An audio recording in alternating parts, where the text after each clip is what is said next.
बिस्मिल्लाहिर्रहमानिर्रहीम। अस्सलाम वालेकुम स्टूडेंट्स। आज हम लोग अपने PSY 516 स्टैटिस्टिक्स इन साइकोलॉजी का लेसन नंबर करेंगे 11। आज का जो हमारे लेक्चर है इसमें हम लोग मेजर ऑफ वेरिएबिलिटी के बारे में बात करेंगे।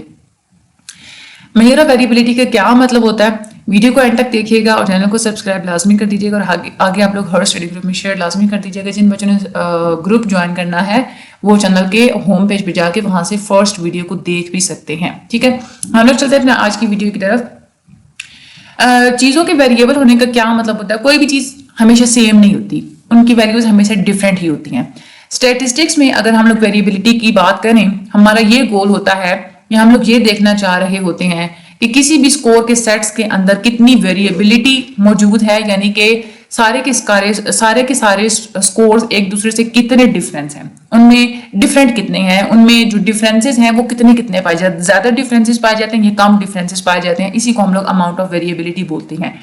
अगर तो आप लोगों के जितने भी स्कोर्स पाए जाते हैं डिस्ट्रीब्यूशन में वो सारे सेम हैं तो इसका मतलब है कि कोई वेरिएबिलिटी मौजूद नहीं है। अगर छोटा सा डिफरेंस पाया जाता है तमाम तर स्कोर्स के दरमियान तो हम लोग ये कहेंगे कि वेरिएबिलिटी आपकी स्मॉल है। अगर ज्यादा बड़े डिफरेंसेस पाए जाते हैं स्कोर्स के दरमियान तो हम लोग कहेंगे कि वेरिएबिलिटी आप लोगों की लार्ज है। मेजर ऑफ वेरिएबिलिटी को हम लोग मेजर ऑफ डिस्पर्शन भी बोलते हैं। वेरिएबिलिटी आप लोगों को क्वांटिटेटिव मेजर देती है, आप लोगों को मिकदार बता देती है कि आपकी डिस्ट्रीब्यूशन के अंदर स्कोर्स के दरमियान कितना कितना डिफरेंस मौजूद है, और आपको ये भी बता देती है कि आपके जितने भी स्कोर्स हैं वो किस हद तक फैले हुए हैं या किस हद तक एक दूसरे के क्लोज हैं, किस हद तक उन्होंने क्लस्टर बनाया हुआ। या तो बहुत ज्यादा फैले हुए होंगे ना अगर वेरिएबिलिटी ज्यादा होगी, और अगर वेरिएबिलिटी कम है तो एक दूसरे के करीब होंगे, क्लस्टर बना लेंगे, ग्रुप बना लेंगे। ठीक है, एक दूसरे के करीब करीब होंगे। अब वेरिएबिलिटी असल में आपकी डिस्ट्रीब्यूशन को डिस्क्राइब करती है कि आपके जो डेटा है उसमें चीजें कैसे कैसे कितने हद तक फैली हुई हैं, कितने बड़े डिस्टेंस पे फैली हुई हैं, ये भी हम लोग कह सकते हैं। जब या तो आप लोगों के जो स्कोर्स होते हैं उनमें वेरिएबिलिटी कम है तो क्लस्टर उन्होंने बनाया हुआ होगा एक दूसरे के क्लोज रह के, या अगर ज्यादा स्प्रेड हुए भी होंगे बड़े डिस्टेंस पे, लार्ज डिस्टेंस पे। वेरिएबिलिटी को हम लोग डिस्टेंस की टर्म में ही डिस्क्राइब कर सकते हैं। कितना डिफरेंस हम लोग एक्सपेक्ट करते हैं एक स्कोर का दूसरे स्कोर से, या कितना डिस्टेंस हम लोग एक्सपेक्ट कर रहे हैं एक स्कोर का उसकी मीन वैल्यू से, उसकी मीन से, ठीक है, एवरेज वैल्यू से। ये दो चीजें हम लोग देख लेते हैं।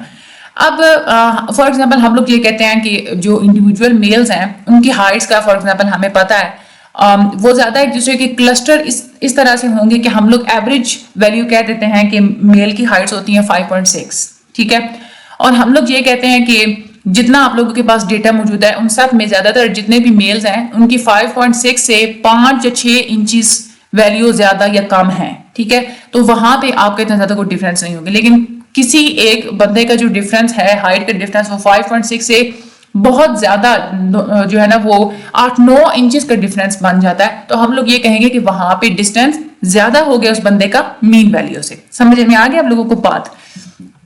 अच्छा, यहाँ पे दूसरी बात ये कि वेरिएबिलिटी मेजर करती है कि कैसे कोई एक इंडिविजुअल, कोई भी जो इंडिविजुअल स्कोर है या पूरे जो स्कोर्स के जितने भी ग्रुप है वो कितने अच्छे से पूरी की पूरी डिस्ट्रीब्यूशन को रिप्रेजेंट कर रहा है। जो छोटे सैंपल्स होते हैं उनको तो आप लोग इस्तेमाल करते हुए पूरी की पूरी पॉपुलेशंस के बारे में जो भी क्वेश्चन होते हैं उनका आप लोग आंसर फाइंड आउट कर लेते हैं। फॉर एग्जांपल सपोज आपने एक सैंपल चूज किया, उसमें आप लोगों ने सिर्फ एक ही बंदा चूज किया, आप ये कहेंगे कि ये हमारी पूरी पॉपुलेशन को रिप्रेजेंट कर रहा है। हम लोग हाइट्स की ही बात करते हैं, तो अगर उस बंदे की हाइट पॉपुलेशन मीन से 6 इंचेस की हदूद के अंदर अंदर ही आ रही है, यानी कि 5.6 अगर आप लोगों का मीन था तो उसकी जो हाइट है वो 5.6 के 6 इंचेस आगे करें तो वो बनते हैं आप लोगों के पूरा 6 फुट बन जाता है इंसान। तो 5.6 से लेके 6 फीट हाइट के दरमियान ही है तो आप लोग कहेंगे कि भाई ठीक है, इसकी हाइट बिल्कुल रिप्रेजेंट करिए पूरी पॉपुलेशन को। लेकिन अगर किसी की हाइट इससे बहुत ज्यादा का डिफरेंस पाया जाता है, यानी कि मीन से 9, 10, 12 इंचेस का डिफरेंस उसका आ रहा है, तो हम लोग फिर ये कहेंगे कि वो जो एक डेटा सेट है वो आपकी पूरी पॉपुलेशन को रिप्रेजेंट नहीं करेगा।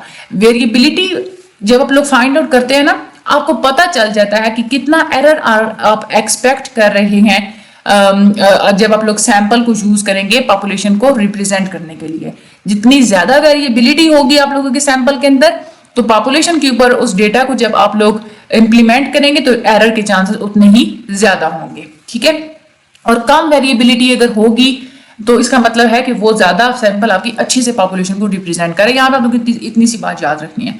अच्छा, जब हम लोगों ने मेजर ऑफ सेंट्रल टेंडेंसी की बात की थी, उसमें हम लोगों ने ये कहा था कि 3 तरीके से हम लोग मेजर ऑफ सेंट्रल टेंडेंसी को फाइंड आउट कर सकते हैं, मीन, मीडियन और मॉड। इसी तरह से मेजर ऑफ डिस्पर्शन को अगर आप लोगों ने फाइंड आउट करना हो तो इसको फाइंड आउट करने के 4 तरीके होते हैं। सबसे पहला तरीका होता है रेंज, दूसरा होता है हमारे पास इंटरक्वार्टाइल रेंज, तीसरा होता है वेरिएंस एंड चौथा होता है हमारे पास स्टैंडर्ड डिविएशन। सबसे पहले हम लोग देखते हैं रेंज को आप लोगों ने कैसे फाइंड आउट करना होता है। रेंज डिस्टेंस असल में होता है कि आपकी डिस्ट्रीब्यूशन के अंदर जितने भी स्कोर्स हैं उनमें डिस्टेंस कितना पाया जाता है, स्मॉलेस्ट स्कोर से लार्जेस्ट स्कोर तक का डिफरेंस कितना है।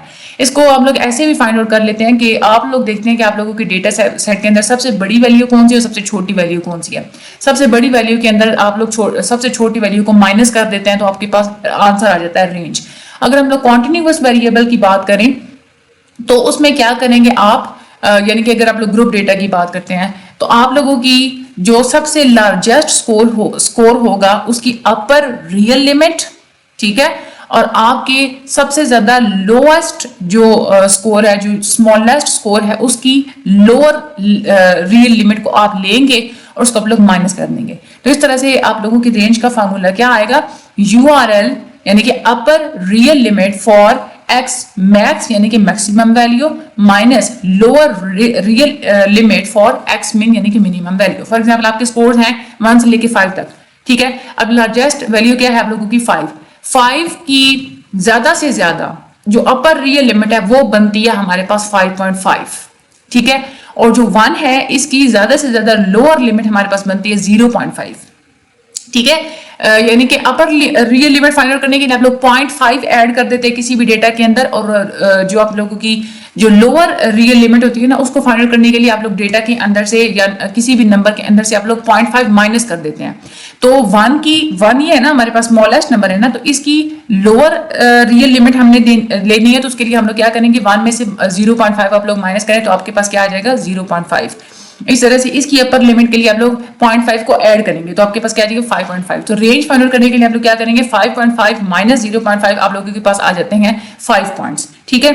ये आप लोग बात करें जब आप लोगों की कॉन्टिन्यूअस वेरिएबल्स होते हैं, लेकिन जब आपके पास होते हैं होल नंबर्स तो उसके लिए रेंज को आप लोग कैसे मेजर करते हैं कि आप लोग ये देखते हैं कि मेजरमेंट कैटेगरी कितनी नंबर ऑफ मेजरमेंट कैटेगरीज हैं। फॉर एग्जांपल अगर आप लोगों के पास डेटा है 1 2 3 4 5, सिंपली आप लोग इसको काउंट कर लें कितनी वैल्यूज आप लोगों के पास बन रही हैं, 1 2 3 4 5, यानी कि आप लोगों की रेंज कितनी है 5 है। डिस्क्रीट वेरिएबल्स के लिए भी आप लोग यही मेथड इस्तेमाल करते हैं। फॉर एग्जाम्पल अगर आप लोगों को ये कहा जाता है कि जो डेटा आपके पास मौजूद है 0 से लेके 4 तक, तो आप लोग यहाँ पे भी वैल्यूज को काउंट कर लेंगे 0 1 2 3 4, आपके पास 5 पॉइंट्स आ रहे हैं तो रेंज क्या है आप लोगों की 5 है। एक और जो डेफिनेशन इस्तेमाल की जाती है रेंज को फाइंड आउट करने के लिए वो ये होता है कि जो सिंपली आप लोग जो है ना वो अपर या लोअर आप लोग रियल लिमिट्स को नहीं देखते, उसके रेफरेंस के बावजूद भी आप लोग रेंज को फाइंड आउट कर सकते हैं। उसका ये तरीका होता है कि जो आप लोगों का लार्जेस्ट स्कोर होता है उसमें से आप लोग माइनस कर देते हैं स्मॉलेस्ट स्कोर को, तो आप लोगों के पास रेंज आ जाती है, ठीक है। रेंज अगर आप लोग यूज करते हैं ना अपना मेजर ऑफ डिस्पर्शन के लिए या मेजर ऑफ वेरिएबिलिटी के लिए, तो इसके कुछ एडवांटेजेस भी होते हैं, कुछ डिसएडवांटेजेस भी होते हैं। एडवांटेजेस इसके ये होते हैं कि आप लोग एक तो जल्दी से एस्टिमेट लगा सकते हैं डेटा के डिस्पर्शन का, ठीक है, कि डेटा कहाँ से लेके किस हद तक फैला हुआ है, कितनी वैल्यूज तक फैला हुआ है। लेकिन इसका एक डिसएडवांटेज ये है कि इसमें हम लोग सिर्फ एक्सट्रीम वैल्यूज को कंसिडर कर रहे होते हैं, यानी कि सिर्फ स्मॉलेस्ट और सिर्फ लार्जेस्ट वैल्यू को देख रहे होते हैं, दरमियान में जितनी भी वैल्यूज होती हैं हम लोग उसको इग्नोर कर रहे होते हैं। इसीलिए ज्यादा रफ मेजरमेंट होती है, प्रेसिस भी नहीं होती ज्यादा और अनरिलायबल होती है, हम लोग इसके ऊपर ज्यादा रिलाय नहीं कर सकते।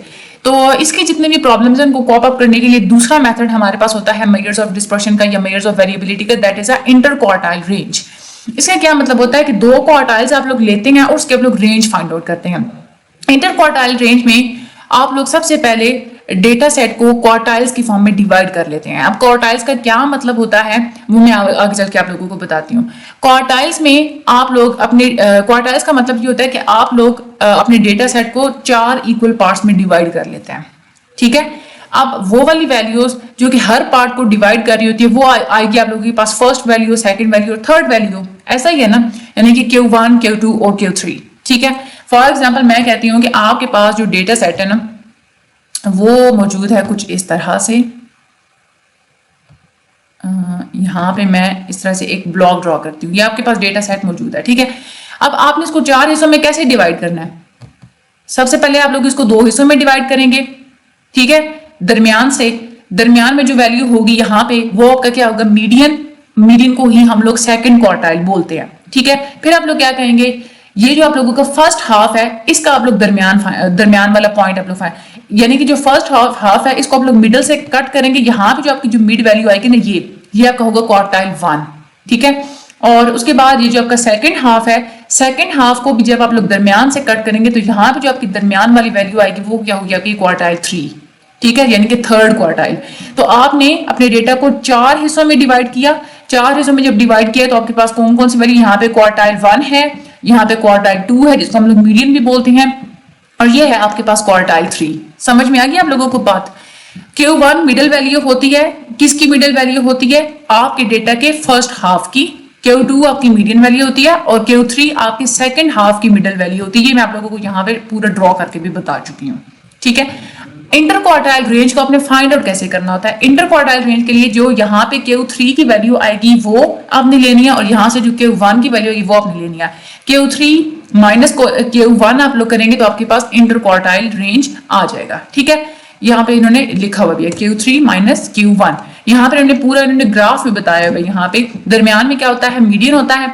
यहाँ पे हमारी स्मॉलेस्ट वैल्यू होती है, यहाँ पे हमारी होती है लार्जेस्ट वैल्यू, और यहाँ पे अब ये हमारे पास मीडियन है ना, जो कि ये मीडियन है, ठीक है। पूरे डेटा को 2 इक्वल हाफ में डिवाइड करता। अब ये जो हमारा फर्स्ट हाफ है इसका जो मिडिल वैल्यू ये हमारे पास बन जाएगी, ये हमारा क्या है? फर्स्ट क्वार्टाइल है। और सेकंड हाफ की जो मिडिल वैल्यू है ये हमारे पास क्या बन जाएगी? थर्ड क्वार्टाइल बन जाएगी, ठीक है। हम लोगों ने अपने डेटा को 4 हिस्सों में डिवाइड कर दिया।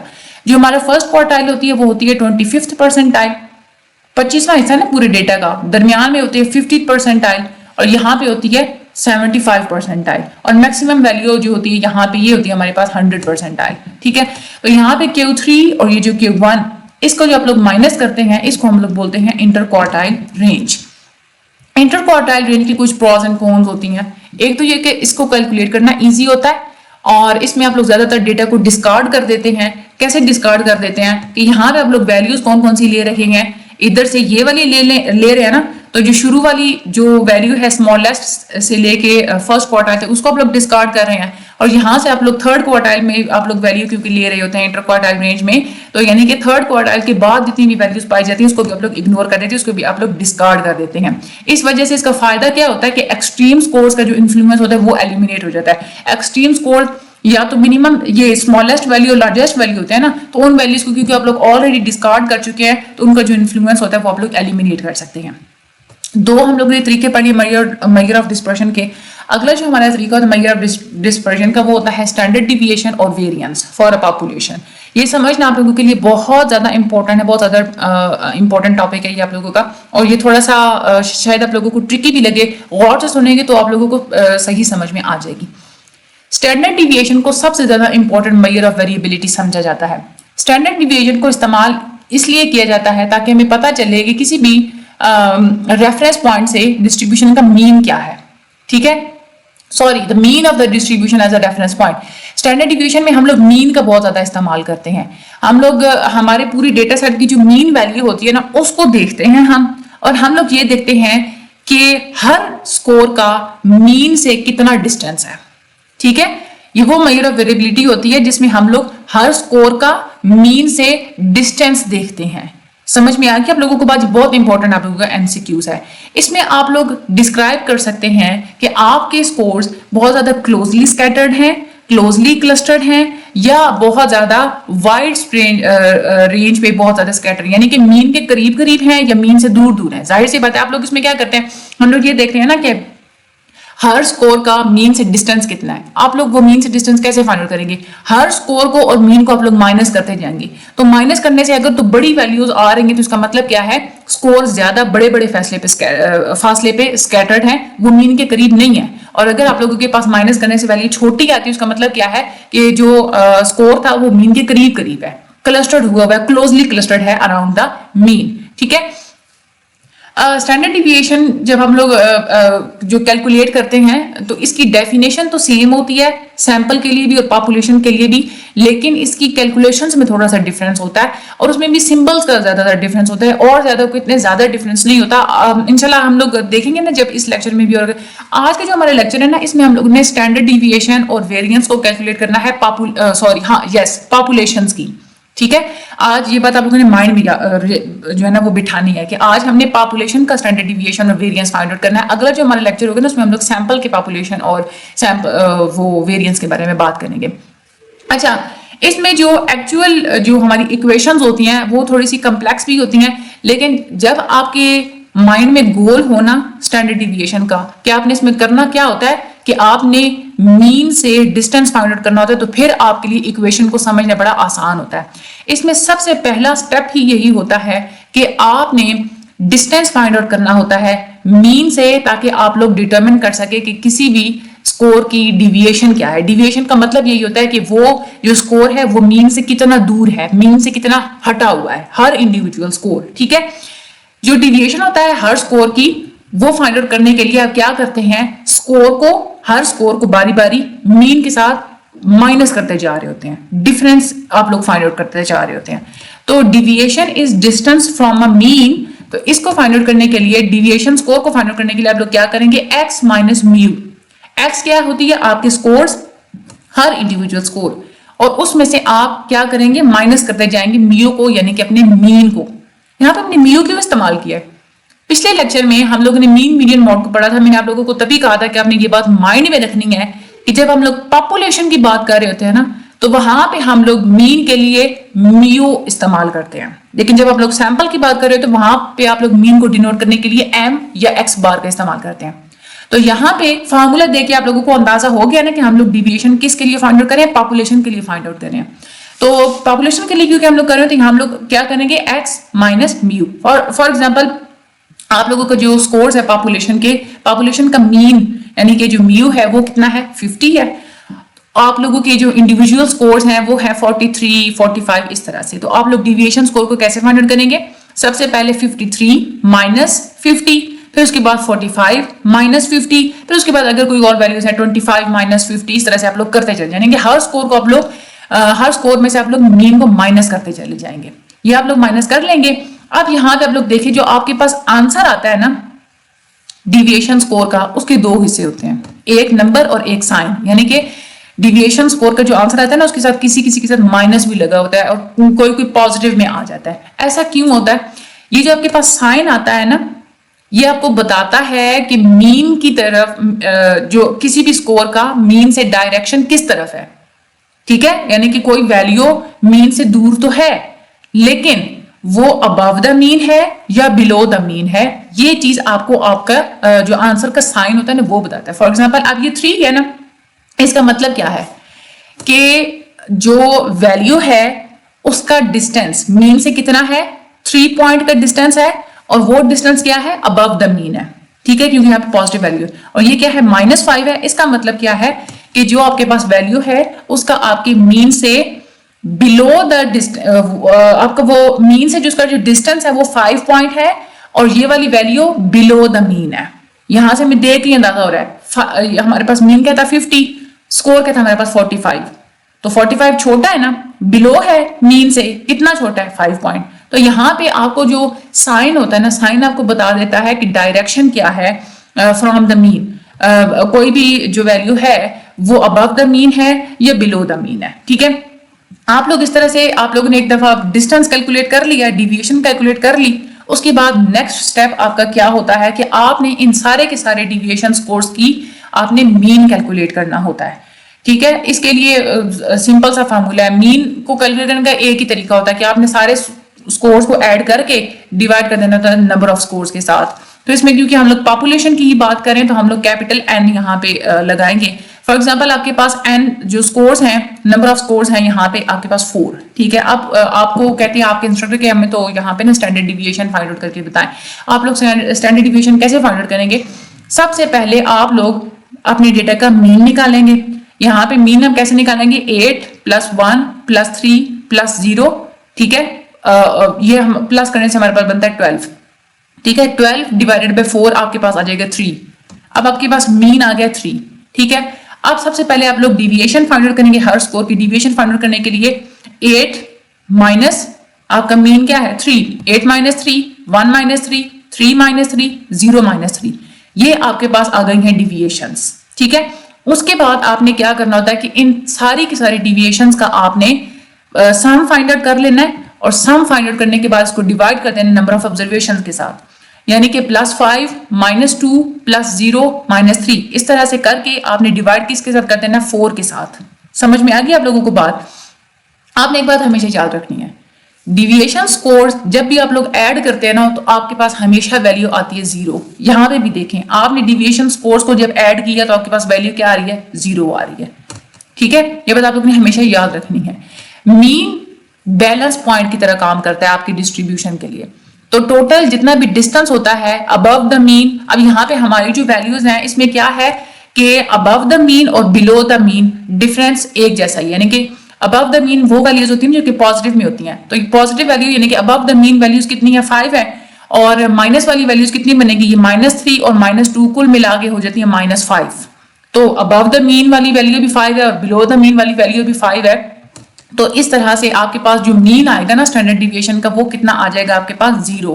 कंप्लीट जो सेट होता है आप लोगों की डिविएशंस का, वो हमेशा ऐड अप होके आपके पास वैल्यू 0 आती है। ये आप लोगों ने बात याद रखनी है, आप लोगों के एमसीक्यूज के साथ बहुत ज्यादा इंपॉर्टेंट है। Sum of deviations is always 0, mean of deviations is always 0। इसीलिए मेजर ऑफ वेरिएबिलिटी की यहाँ पे हमारे पास कोई वैल्यू नहीं आती। जो मीन होता है आप लोगों की डिविएशन का, वो जब 0 होता है उसका मतलब क्या होता है कि आपके जो स्कोर्स हैं वो आपस में क्लोजली क्लस्टर्ड हैं।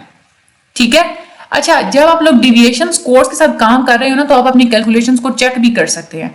अगर तो आपके डिविएशन स्कोर्स आपने एक दफा जब फाइंड आउट कर लिए, उनको ऐड करने से अगर आपके पास 0 आ रहा है, इसका मतलब है कि आपने डिविएशन स्कोर्स को बिल्कुल सही सही काउंट किया है। ये एक तरीका भी होता है चेक करने का। ठीक है, ये बात आप लोगों ने याद रखनी है। अच्छा, आप लोगों की जो डिविएशन स्कोर्स का जो एवरेज होता है, इसकी बुनियाद पे आप वेरिएबिलिटी को मेजर नहीं कर सकते। क्यों? क्योंकि इसका तो आंसर ही हमेशा 0 आ रहा है। ऊपर हम लोग देख चुके हैं ना, आंसर 0 आता है। तो प्रॉब्लम यहाँ पे क्यों होती है? क्योंकि पॉजिटिव और नेगेटिव वैल्यूज एक दूसरे को कैंसल आउट कर देती हैं। इसीलिए इसका एक हल यही है कि प्लस और माइनस के जो साइन होते हैं ना, उनसे आप छुटकारा हासिल कर लें ताकि वो एक दूसरे को कैंसिल ही ना कर सकें। तो इसके लिए प्लस और माइनस साइन से छुटकारा हासिल करने के लिए जो तरीका होता है वो ये होता है कि हर जो आपके पास डिविएशन स्कोर होता है उसका आप लोग स्केयर फाइंड आउट करते जाएं। ठीक है, स्केयर्ड वैल्यूज को इस्तेमाल करने से आप लोग क्या करते हैं, mean square deviation find out करते हैं, और इसको हम लोग बोलते हैं वेरिएंस। समझ में आ गई आप लोगों को बात?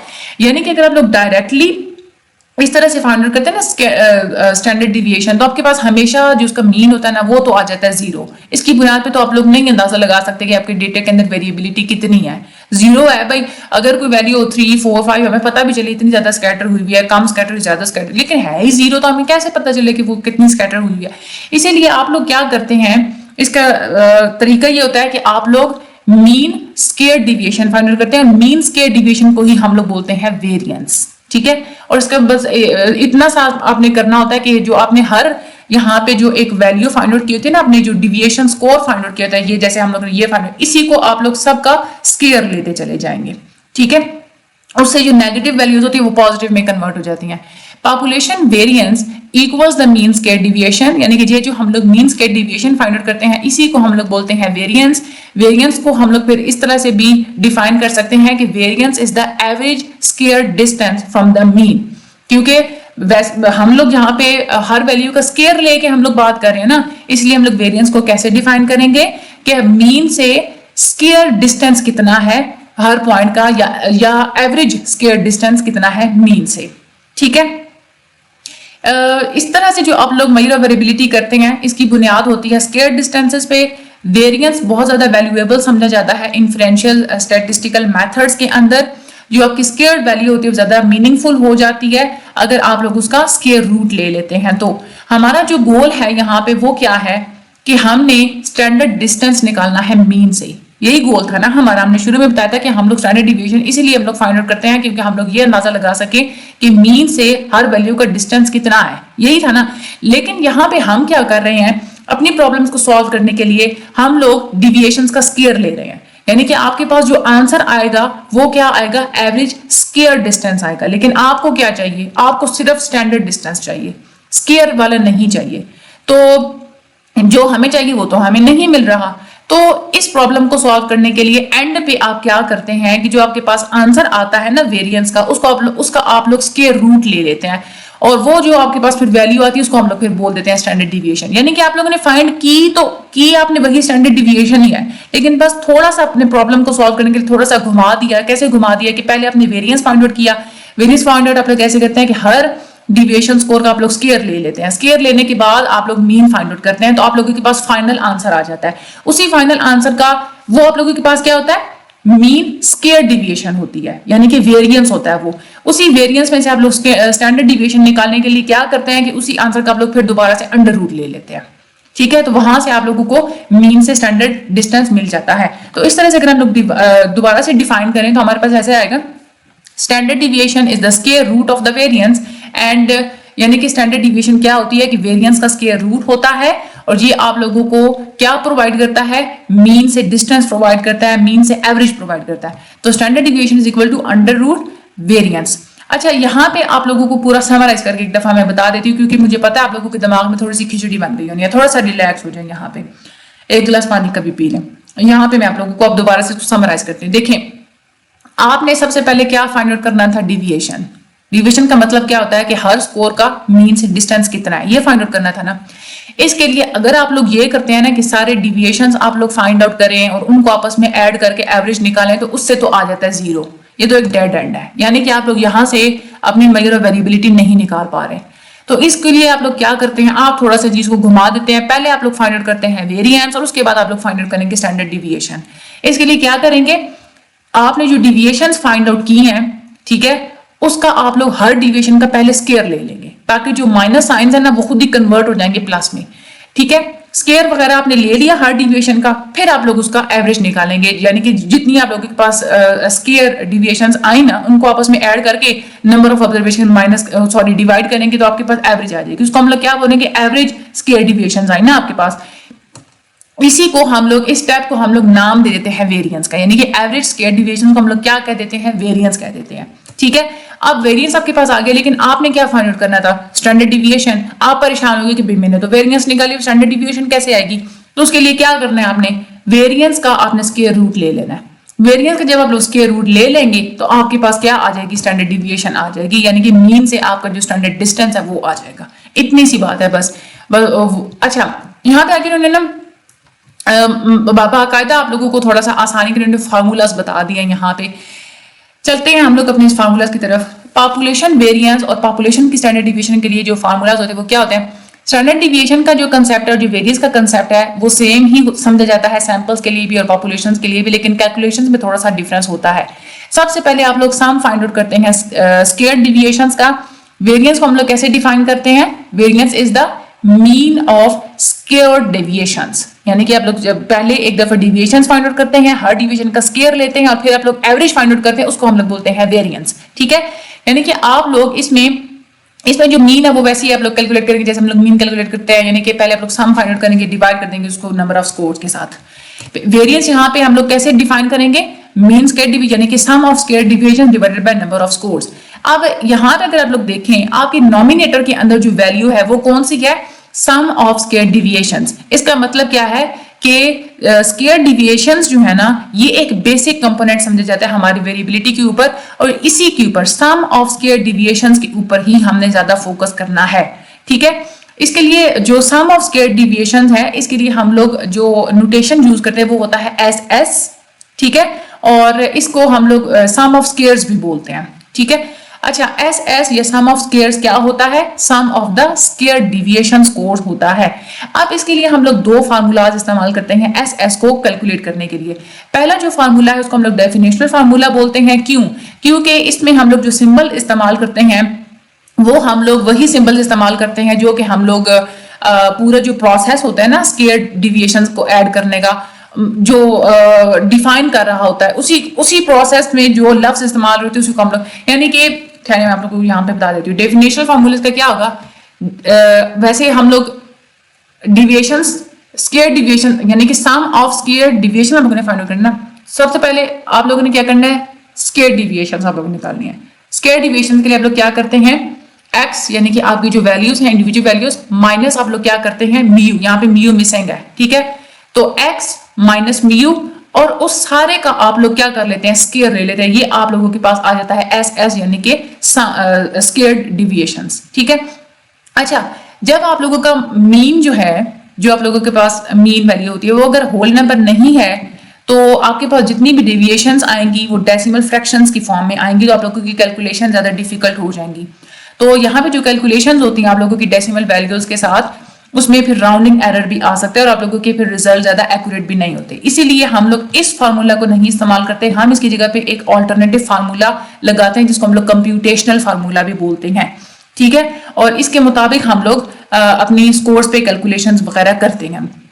इसमें क्या होता है, इसमें आप लोग जो कंप्यूटेशनल फार्मूला होता है ना, उसमें आप लोग डिविएशंस का जो एक घुमाया फिराया हुआ चीज है ना, उसको आप लोग भूल जाएं। इसमें क्या होता है कि कंप्यूटेशनल फार्मूला में जो आपके पास सारी वैल्यूज होती हैं इंडिविजुअल वैल्यूज, उसका आप लोग पहले लेते हैं स्क्वायर और फिर सारे स्क्वायर्स को आप लोग प्लस कर लेते हैं। यानी कि यहाँ पे क्या है, समेशन ऑफ यानी कि sum of square of individual values है ये, ठीक है।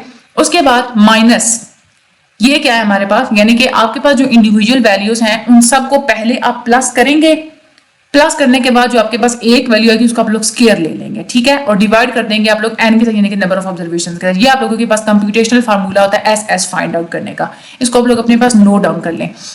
यहाँ पे हम लोग, आप लोग ने एक बात याद रखनी है कि वेरियंस को हम लोग कैसे डिफाइन करते हैं, मीन स्क्वायर डिविएशन, ठीक है। और मीन क्या होता है, sum of the square deviations divided by n, ठीक है, यानी कि हम लोग स्क्वायर डिविएशंस को ही सम कर रहे होते हैं और हम लोग उसको n के साथ डिवाइड कर रहे होते हैं।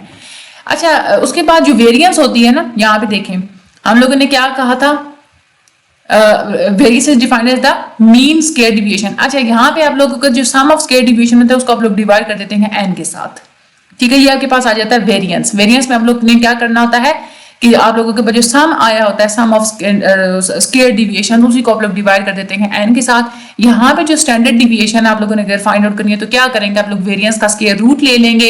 इसलिए जो आपके पास इक्वेशन बनेगी ना पॉपुलेशन की स्टैंडर्ड डिविएशन के लिए, वो कैसे बनेगी, अंडर रूट वेरिएंस, या हम लोग कह सकते हैं under root S divided by n, ठीक है। अच्छा, यहाँ पे जब हम लोग रिलेशनशिप बता रहे होते हैं ना स्टैंडर्ड डिविएशन का और वेरिएंस का, तो हम लोग स्टैंडर्ड डिविएशन जो सिंबल हम लोग इस्तेमाल करते हैं ना पॉपुलेशन की वेरिएंस के लिए, वो ये वाला होता है सिग्मा, ठीक है। सिग्मा को हम लोग क्या बोलेंगे, यहाँ पे सिग्मा के ऊपर अगर हम लोग स्क्वायर लगा देंगे तो वो क्या होगा, हमारे पास पॉपुलेशन वेरिएंस होगा।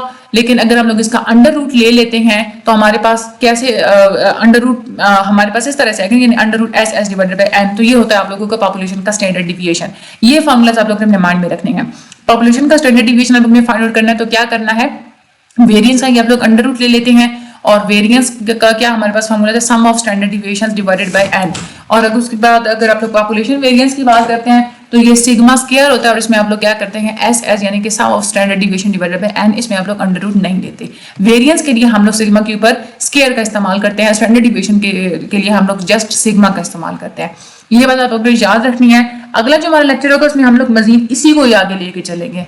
ये जो हम लोगों ने अभी पढ़ा है ना स्टैंडर्ड डिविएशन और वेरिएंस, आज हम लोग ने पॉपुलेशन के लिए पढ़ा है। अगला जो हमारा लेक्चर है उसमें हम लोग सैंपल के लिए स्टैंडर्ड डिविएशन और वेरिएंस को पढ़ेंगे, वो आप लोगों को थोड़ा सा इजी चैप्टर होगा।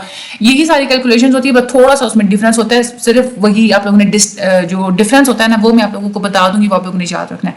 बाकी वीडियो का शेयर लास्ट में कर दीजिएगा, चैनल को सब्सक्राइब करना मत भूलिएगा, मुझे अपनी दुआ में याद रखिएगा।